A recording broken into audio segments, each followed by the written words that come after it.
আসসালামু আলাইকুম dear viewers. বাংলাদেশের নতুন যুদ্ধ বিমান কেনার টাকাগুলো খেয়ে ফেলেছে, মানে চুরি হয়ে গেছে।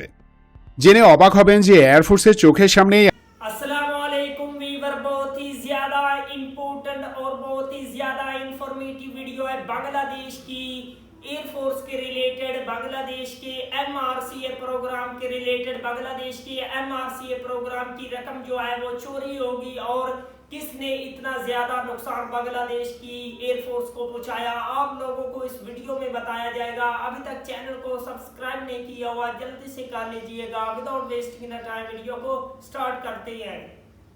আসসালামু আলাইকুম ডিয়ার ভিউয়ার্স।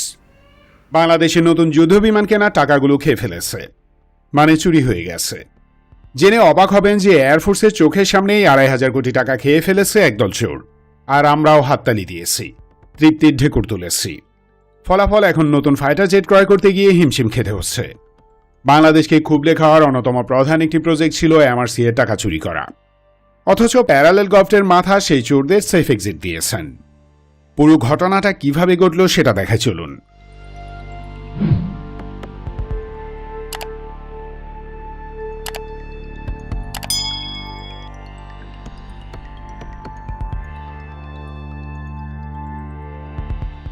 এমআরসিএ প্রোগ্রামের যাত্রা শুরু হয় ২০১৬ সালের শেষ দিকে। ২ মার্চ ২০১৭ সালে প্রথম টেন্ডার ইস্যু করা হয়। সেই টেন্ডার দেখেই অস্থির হয়ে যায় দিল্লির সাউথ ব্লক। বাংলাদেশ কেন নতুন ফাইটার জেট কিনবে? বাঙালি মুসলমানদের এত ফায়ার পাওয়ারের দরকার কি? হাসিনা নিজেও যুদ্ধ বিমান ক্রয়ের পিছনে এত টাকা খরচ করতে ইচ্ছুক ছিল না। তাই শুরু হয় চাণক্যের কোটচাল। এমআরসিএ টেন্ডারে ফাইনাল ক্যান্ডিডেট হিসেবে সু-30SM সিলেক্ট করার পরও দিল্লির নির্দেশে তা বাতিল করায় ডাইনিটা। এয়ারফোর্সে থাকা হাসিনার অনুগত টপরাজ টেন্ডার বাতিল করার পক্ষে কয়েকটি চুক্তি দেখায়। তার অন্যতম একটি হলো বাংলাদেশ ন্যাটো স্ট্যান্ডার্ডে শিফট করছে, তাই রাশিয়ান ফাইটার কিনবে না। পাশাপাশি রাশিয়ানরা নাকি বাংলাদেশের কাছে সু-30-র দাম বেশি চেয়েছিল, এমন একটি গুজবও ছড়ায় তারা। সু-30-র সাথে মিগ-35 ক্রয়ের শর্ত জুড়ে দেওয়ার গল্প শুনেছি আমরা। আর এসব বয়ানবাজি অনলাইনে তুমুল বেগে ছড়িয়ে দেয় হাসিনা ও ডান্ডিয়ার সেবাদাস ডিফেন্স পেজগুলো। মিথ্যার আবরণে ঘোল খায় বাংলাদেশের ডিফেন্স এনথুজিয়াস্ট কমিউনিটি।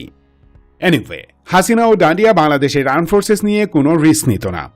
সামরিক শক্তি না বাড়ানো এবং বাহিনীকে চাপে রাখার সর্বোচ্চ চেষ্টা করত। কোনো একটি সেক্টরে ক্ষতি সাধন করার পর তা থেকে জনগণের দৃষ্টি ভিন্ন দিকে সরানো বা কৌশলে ক্ষতির বিষয়টি মাথা থেকে ঝেড়ে ফেলার জন্য নানা রকম স্টেপ নিত। এমআরসিএ প্রোগ্রামের বেলায়ও তাই করেছে। বিমান বাহিনীর টপরাজ হাসিনার পালতু হলেও বাকিরা ছিলেন প্যাট্রিয়ট। এমআরসিএ প্রোগ্রামে ডান্ডিয়ার কুনজন নিয়ে তারা যেন সোচ্চার না হন, সেজন্য ট্রিক্স খাটায় হাসিনা। বলা হয় যে Bangladesh air force western fighter jet কিনবে। একবার ইউরোফাইটার টাইফুন তো আরেকবার রাফেলের মোলা দেখানো হয়। নতুন জেট ক্রয়ে ইচ্ছে করে সময় নষ্ট করে। তবে ফাইটার জেট ক্রয়ে নাটক করলেও সেই সময় প্রায় $1.5 বিলিয়ন খরচ করে ইসরায়েলি নজরদারি সরঞ্জাম কেনায় হাসিনা কোনো বিলম্ব করেনি। এমত অবস্থায় ডান্ডিয়া $500 মিলিয়ন ঋণ নিয়ে হাজির হয়। উদ্দেশ্য আমাদের এমআরসিএ প্রোগ্রামে ঢুকে পড়া। ওদিকে সংসদে ক্লাউন আব্দুল হামিদ জানায় 16টি মাল্টিরোল যুদ্ধ বিমান ক্রয়ের জন্য ২৫০০ কোটি টাকা প্রাথমিক বরাদ্দ দেওয়া হয়েছে। এই বরাদ্দের বিষয়ে বাজেট ডকুমেন্টে স্পষ্ট উল্লেখ ছিল, কিন্তু এরপরও কোনো যুদ্ধ বিমান আসেনি। না আসার কারণ সেই ২৫০০ কোটি টাকা খেয়ে ফেলেছে। এবং দুঃখের বিষয়ে এজন্য আমরা হাততালিও দিয়েছি, খুশি মনে আরাম পেয়েছি।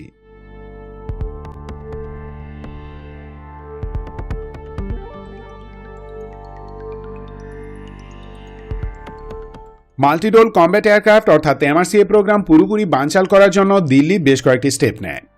প্রথমে তারা ডিফেন্স লোন দিয়ে আমাদের যুদ্ধ বিমান প্রজেক্টে মেইনটেন্যান্স অ্যান্ড স্পেয়ার সাপ্লাইয়ের ঠিকাদার হতে চেয়েছিল, পারেনি।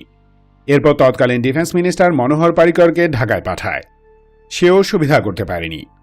ব্যাক টু ব্যাক 3বার ব্যর্থ হয়েও দিল্লি থামেনি। তারা জানত হাসিনা একটা না একটা উপায় বের করবেই। অনেক চেষ্টার পর কার্যকর একটি ওয়ে তারা পেয়েও যায়। হাসিনার বোন শেখ রেহানা এবং দিল্লির এজেন্টরা মিলে প্ল্যান করে এমআরসিএ প্রোগ্রামের জন্য বরাদ্দ করা ২৫০০ কোটি টাকার বড় অংশটি তারা মেরে দিবে। এজন্য এমন একটি কাজ করা দরকার যাতে এমআরসিএ প্রোগ্রামের টাকা মেরে দেওয়ার পরও এয়ারফোর্স এবং ডিফেন্স রিলেটেড পাবলিক খুশি থাকে। বঙ্গবন্ধু বেসিক ট্রেনিং প্রোগ্রাম হলো সেই সোনার ডিম পাড়া হাঁস যার মাধ্যমে এমআরসিএ ক্রয়ের টাকা চুরি করা হয়। প্রথমে একটি বেসিক ট্রেনার তৈরি প্রোগ্রাম লঞ্চ করে হাসিনা সরকার। পুরো প্রোগ্রাম ম্যানেজ করে তৎকালীন বিমান বাহিনী প্রধান শেখ আব্দুল হান্নান। সেই প্রজেক্টের আড়ালে কমার্শিয়াল মার্কেটে পাওয়া যায় এমন একটি সাধারণ স্পোর্টস এয়ারক্রাফটের ডিজাইন ক্রয় করে তারা। এরপর সেই ব্লুপ্রিন্ট অনুযায়ী BBT-1 বানিয়ে নাম দেয় দেশে উদ্ভাবিত প্রথম সামরিক বিমান। রিয়ালিটি হলো সেই এয়ারক্রাফটের ডিজাইন গোপনে বিদেশ থেকে কেনা হয়েছিল। আমাদের আগের চ্যানেলে বিবিটি 1 নিয়ে একটি ডিটেল ভিডিও পাবলিশ করেছিলাম। সেখানে আমি দেখিয়েছি যে এটি একটি স্ক্যাম প্রজেক্ট, মানে এর মাধ্যমে টাকা মেরে দেয়া হচ্ছে। এরপর আসে বিবিটি 2। এটিও একটি ভেরি বেসিক প্রপেলার এয়ারক্রাফট।